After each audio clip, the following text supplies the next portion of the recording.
យប់ថ្មនឹងអូនគេងឬនៅ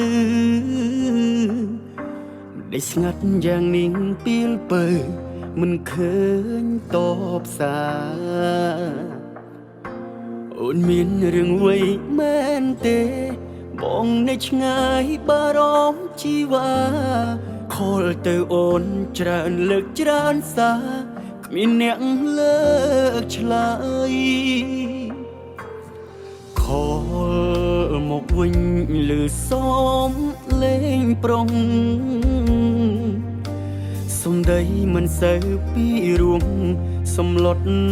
ត្រានត្រើយ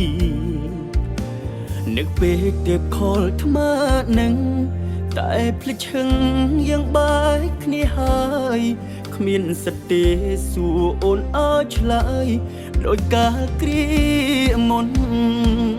សងសាចឹងអើយបងសំទងខទៅរំខានរួងរឿងប៉ុន្មានដែលយើងខំសាងមិនតន់ភ្លេចអស់ច្រឡំឆាតប្រាប់ពីថានឹកច្រឡំឆាតប្រាប់ថានៅស្មងទាំងការពិតបងអ្នកគិតខំម្នាក់ឯងរហូតសងសាចឹងអើយប្រាប់អ្នកថ្មីអូនថាបងសុំទោសកុំហងលើកនេះបងតែជ្រុលជ្រួងទៅលើជីវ៉ាបងសារភាពថាបងស្រវឹងបងសារភាពថាបងញ៉ាំស្រាតែពេលនេះចង់ប្រាប់អូនថាបងនឹកអូនណាស់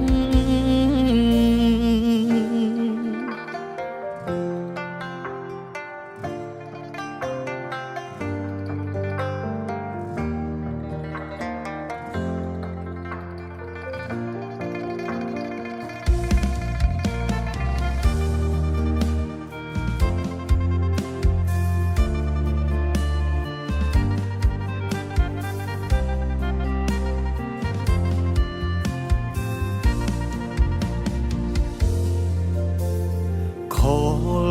លមកវិញលឺសំលេងប្រុងសំដីមិនសូវពីរួងសំឡុតត្រានត្រើយនឹកពេកទៀបខលថ្ម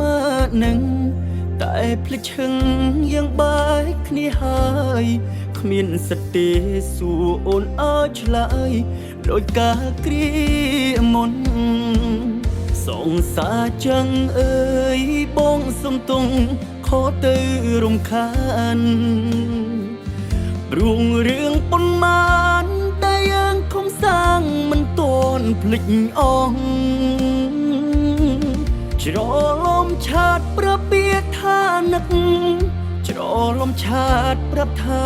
នៅស្មងទាំងការពិតបងអ្នកគិតខំម្នាក់ឯងរហូត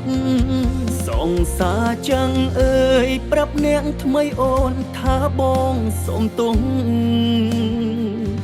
កុំហងលើកនេះបងតែជ្រុលជ្រួងទៅលើជីវ៉ាបងសារភាពថាបងស្រវឹងបងសារភាពថាបងញ៉ាំស្រាតែពេលនេះចង់ប្រាប់អូនថាបងនឹកអូនណាស់